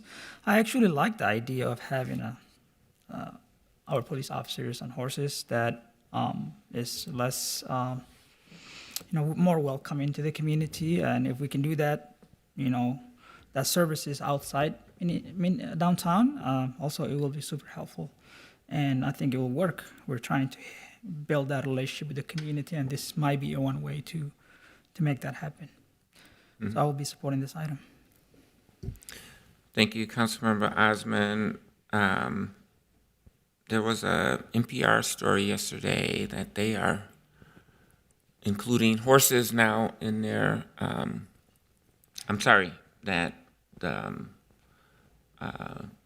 Mayo Clinic is including horses in their animal therapy program. And so these animals do provide some therapeutic relief for families experiencing healthcare challenges, etc. They are an alternative to some of our other actions, and so consequently, we own them, as Councilmember Goodman stated, and we do need to feed them. So, Councilmember Payne. Thank you, Madam President. I was just reflecting on some of those images from the border when we had some horse-mounted patrols catching Haitians trying to cross the border. It's pretty dark and bleak imagery. I think we would all agree on that. And I think that if we want to have some therapy animals as part of our public safety system, we should certainly consider that. I would suggest, there's a lot of discussion about recruiting and what kind of role this horses can act as ambassadors, but on a dollar-for-dollar basis, could we increase the pay for police officers with that money? Could we use that for bonuses? Could we use that for advertising to recruit people? With the challenges that we have right now within our public safety system, this just seems like a very low priority to me. And if we don't approve this contract, I think the clear thing is that we would have to rehome these horses, and I think that wouldn't be a bad thing. Thank you, Councilmember. Is there any further discussion? Any further discussion? Seeing none, clerk, please call the roll. Councilmember Wansley. Nay. Councilmember Johnson. Aye. Councilmember Osmond. Aye. Councilmember Payne. Nay. Councilmember Koski. Aye. Councilmember Shugtai. No. Councilmember Chavez. No. Councilmember Ellison. No. Councilmember Vitoff. Aye. Councilmember Brainville. Aye. Councilmember Goodman. Aye. Vice President Palmisano. Aye. President Jenkins. Aye. There are 8 ayes and 5 nays. That carries, and that completes the Policy Government Oversight Committee report. And our next report is from our Public Health and Safety Committee, which will be presented by its chair, Councilmember Vitoff. Thank you, Madam President. The Public Health and Safety Committee is bringing forward 4 items. Item 1 is accepting a grant from the U.S. Department of Justice to address hate crimes. Item 2 is accepting a grant from the Department of Energy for the Energy Efficiency and Conservation Block Grant Program. Item 3 is accepting a grant from the Public Health Regenerative Leadership Synergy for a 1-year leadership training program. And item 4 is the passage of a resolution adopting an ash tree treatment policy for the city. We have a revised resolution in front of us today, and so I'll move, the revised resolution is from Council Vice President Palmisano and Councilmember Ellison, and I'll move approval of these items, including the revised resolution for number 4. Councilmember Vital has moved that committee's report as well as the resolution by Council Vice President Palmisano and Councilmember Ellison relative to ash trees, I should say. And I see Councilmember Ellison in queue. Thank you, Madam President. Just wanted to thank the committee and for the discussion, and thank Councilmember Palmisano for the additions to the resolution. I think that we met each other's intention and we're able to execute on something I think that's going to land us in a really good spot. I have had some, I think while the vast majority of people who engaged me on this issue of the emerald ash borer kind of understand the issue, there was some concern about, the use of pesticides and stuff like that. I think if you read the resolution, you'll see that we are not urging anyone to use pesticides, but instead contextualizing, what the diminishing tree canopy is doing to places like North Minneapolis, and proposing solutions for how we can address this issue. And so, I just wanted to say that. And I also was able to do at least a little bit of preliminary research on, what the cost effectiveness of treating these trees is, which I think is really important, because that is a factor when we're thinking about these tree removals and the cost that we're asking people to take on. In the last year or so, there are about 84 pending assessments totaling $1.7 million. That's about over $20,000 per household when it comes to removing these trees. It can be an exorbitant cost to community members and who have to take on these costs for an infestation that they have nothing to do with. And so, by comparison, the average for treatment, obviously of a tree, it's going to depend on size and age of the tree, but it costs about anywhere from $90 to $200 on a biannual basis, meaning every 2 years. That's what it costs to treat most of these ash trees, and so the cost savings is, I think, really important aspect as well as the environmental one. And so, last thing I'll say is I just wanted to thank a number of folks who gave their input to this resolution. Obviously you want to treat this with care as somebody who cares about the environment. I know that all of us do. I really wanted to understand the community's voice, but also professional voices. And so we got a lot of support from the University of Minnesota Department of Forest Resources, got a lot of support from Parks and Power, which is inclusive of Roxanne O'Brien and other folks who live on the north side. Other Northside community members, Felicia Perry, Melissa Newman, Elder Amoke also contributed to this. The Harrison Neighborhood Association, Tree Trust, Metro Bloom, the city of Minneapolis, our staff contributed to this heavily, so thank you so much for all your work on this and for understanding the issue and being a part of helping see our constituents through some of this cost burden, as well as diminished tree canopy and being a part of how we address that. We got feedback from the Department of Natural Resources at the state. We got feedback from the county, as well as our own forestry here. At the park board. So just wanted to thank all of our partners in this and again reiterate my thanks to staff, city staff, and Councilmember Palmisano. And with that, I hope all my colleagues can support this. Oh, one last thing. Folks might not remember, but a couple of weeks ago, we also got a pretty large grant, federal grant, to address this issue, not only with the removal of the trees, but also for the replacement of those trees. And so even though we are even though we are proposing different solutions for some of these trees, the reality that some of these trees are going to be beyond treatment is still there, and so they will be removed. And luckily, we got I believe $8 million to address that issue. So that's some context for my colleagues, and I hope to have your support on this. Thank you. Thank you, Councilmember. Next in queue is Council Vice President Palmisano. Thank you, Madam Chair. I really appreciate the context that was added here in the educational value of it. I know there is a lot of concern in our city. I know there's a lot of concern in community, and that has moved to different parts of our city. Right now, it's really ravishing North Minneapolis. As a member of our Minneapolis Tree Advisory Commission, on behalf of us all, you've assigned me to that.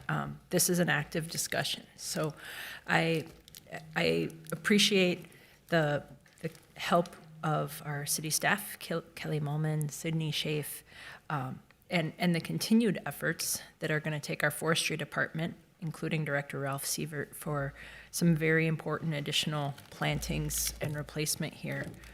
But I especially appreciated collaborating with you, Councilmember Ellison. I don't want to take anything away from this. This is your resolution. And now this fits in nicely with the pollinator resolution that we did in 2015, I think. And so thank you so much for being having an open door and being willing to collaborate here. You have done such an incredible amount of work on how we work on the ash trees in your district and beyond. And I hope we'll be able to move forward and have this be a really positive thing that ends up with a beautiful tree canopy over north. Thank you. Thank you, Council Vice President. And seeing no further discussion, I will ask the clerk to please call the roll. Councilmember Wansley. Aye.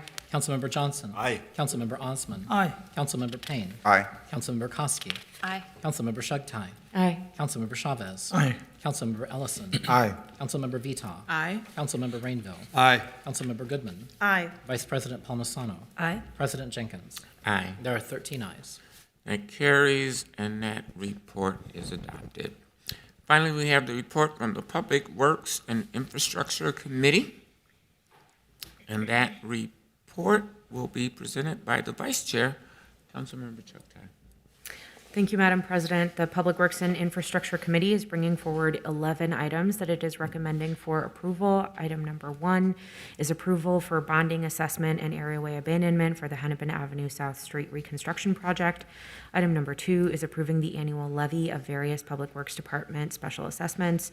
Item number 3 is approving an appropriation increase for water distribution improvements. Item number 4 is authorizing a right of entry agreement with the federal government to access the Columbia Heights water treatment property.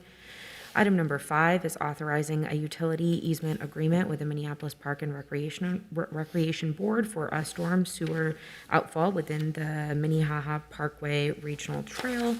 Item number 6 is authorizing a temporary construction agreement with the University of Minnesota for Bridge 9 repairs. Item number 7 is authorizing an agreement with Burlington Northern Santa Fe Railway for storm drain infrastructure on BNSF property.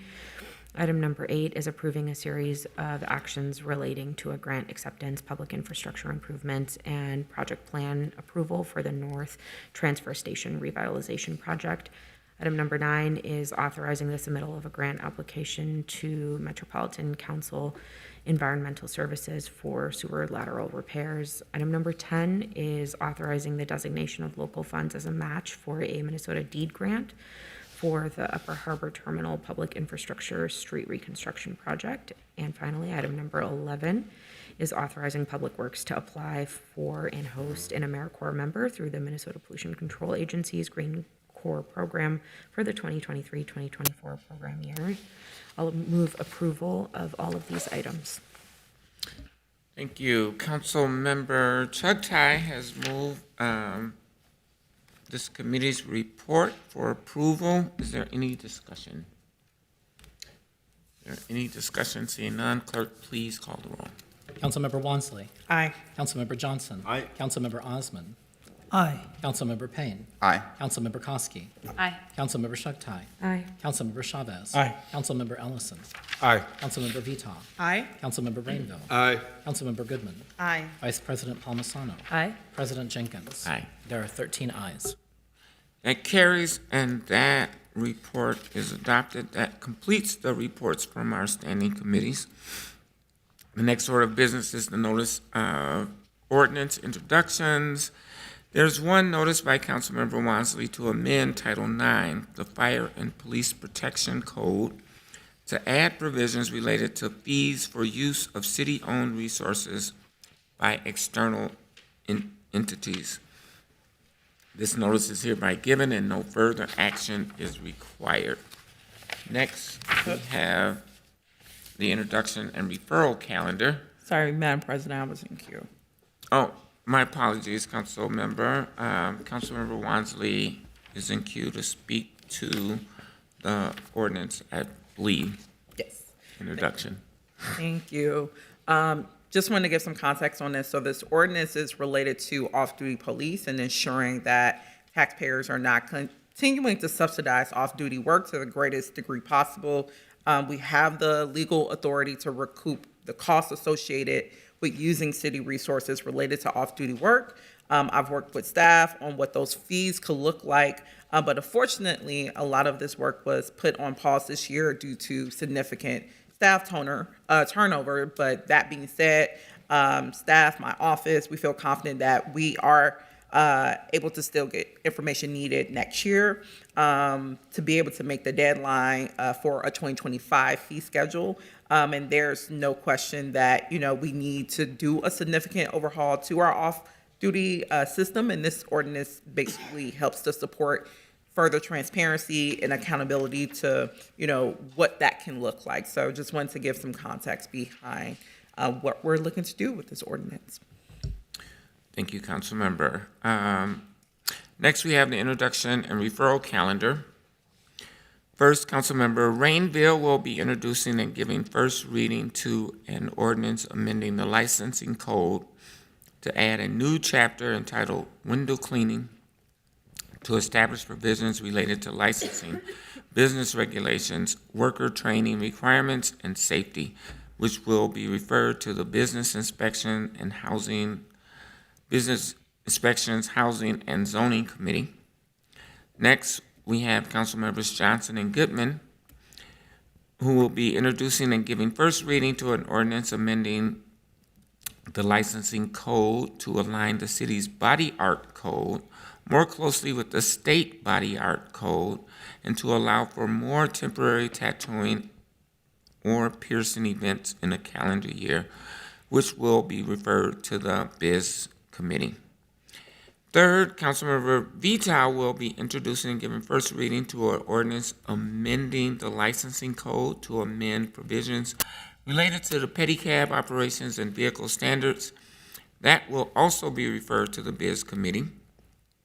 Fourth, Councilmember Wansley will be introducing and giving first reading to an ordinance amending the housing code to amend provisions related to pre-leasing of dwelling units in new rental construction, which will also be referred to the Biz Committee.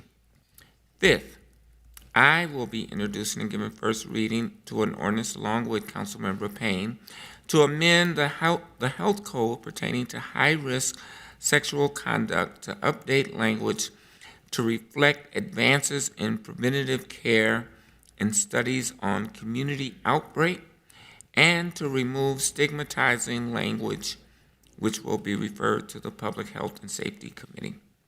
6, Councilmember Koski will be introducing and giving first reading to the subject matter of an ordinance amending the stormwater code related to operations with regard to coordination with the Park and Recreation Board, which will be referred to the Public Works and Infrastructure Committee.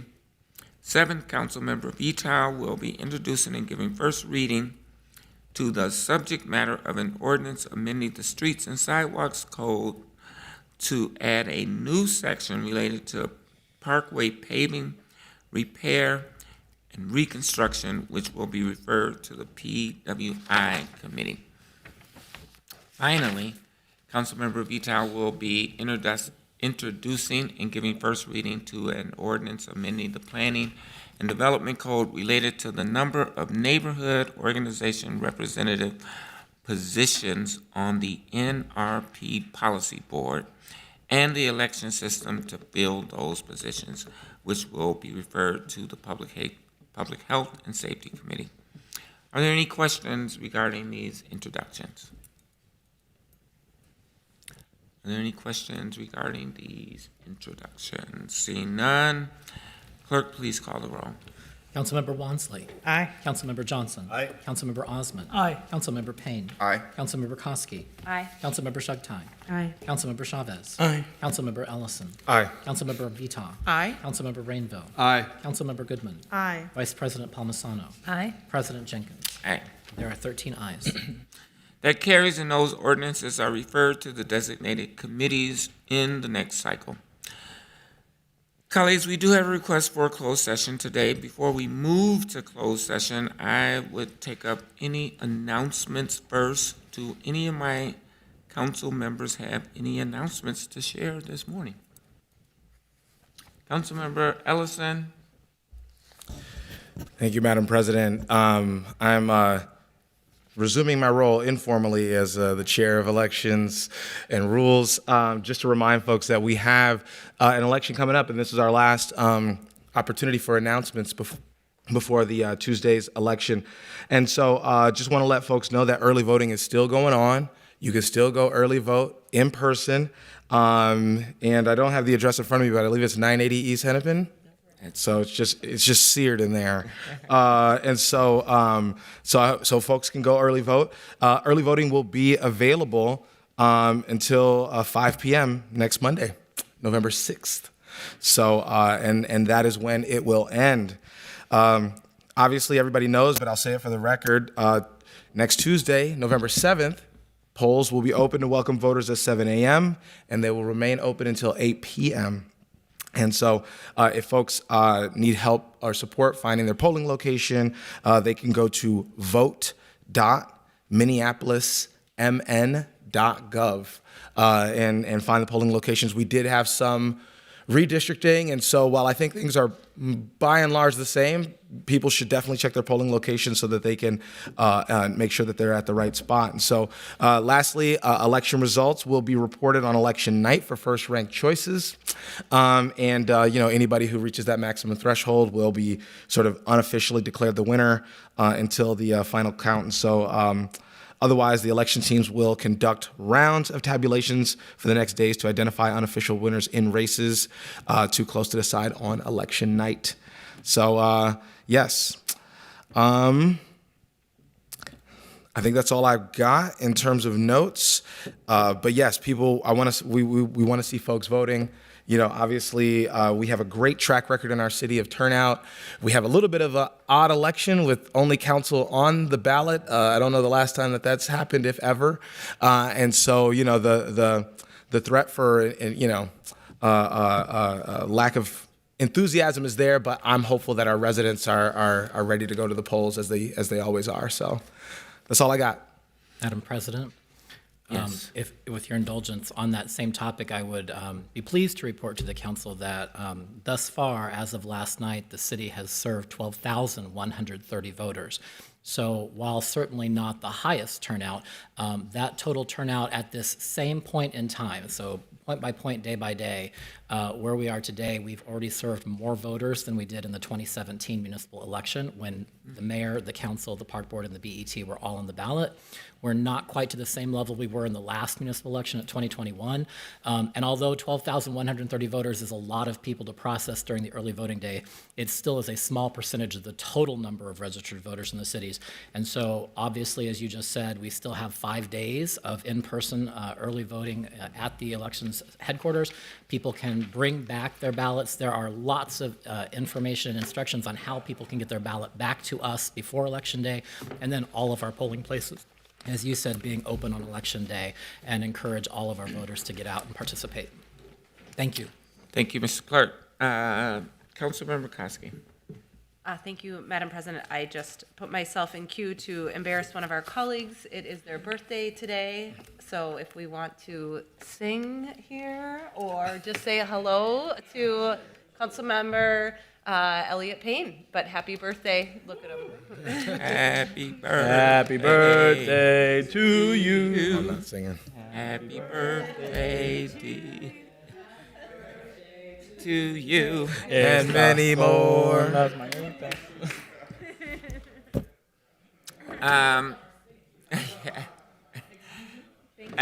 I did put myself in queue just to add on to Councilmember Ellison's very poignant and important announcement, and that is many of our disenfranchised members of our community have been re-enfranchised by our state legislature, and those who formerly incarcerated folks have now had their rights restored and can participate in local elections. And so we want to just make sure that those folks are aware and hopefully will participate in this great experiment we call democracy.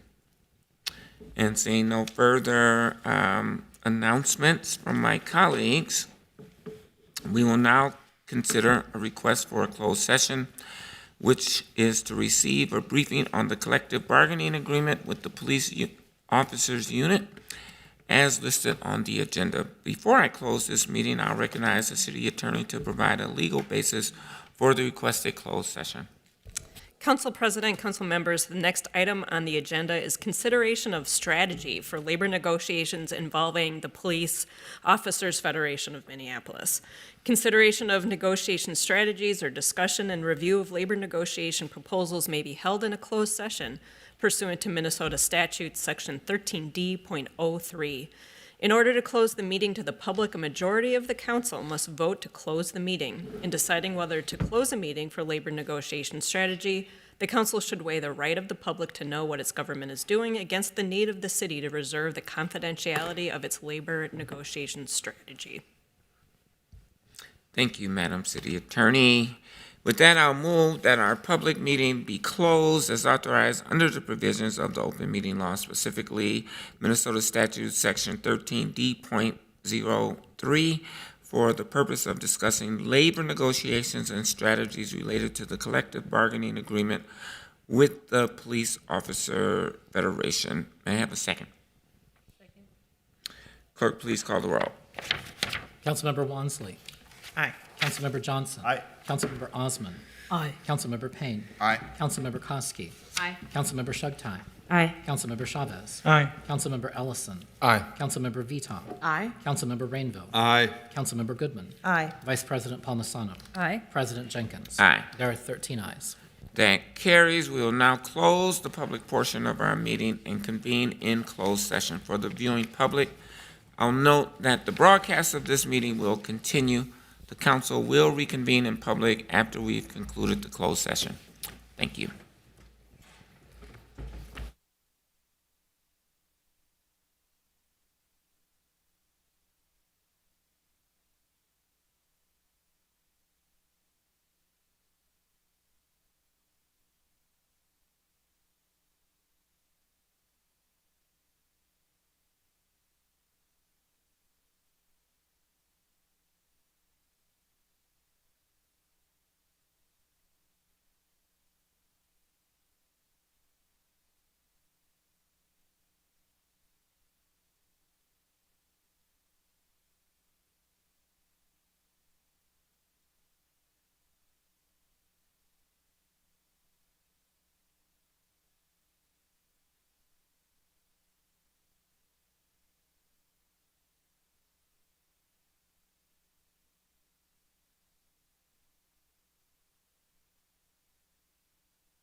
convened in open session. Following our closed session, I'll ask the clerk to call the roll to verify the presence of a quorum. Councilmember Wansley. Present. Councilmember Johnson is absent. Councilmember Osman is absent. Councilmember Payne is absent. Councilmember Koski. Present. Councilmember Shugtai. Present. Councilmember Chavez. Present. Councilmember Ellison is absent. Councilmember Vita is absent. Councilmember Rainville. Present. Councilmember Goodman is absent. Vice President Palmisano. Present. President Jenkins. Present. There are 7 members present. Let the record reflect that we do have a quorum, and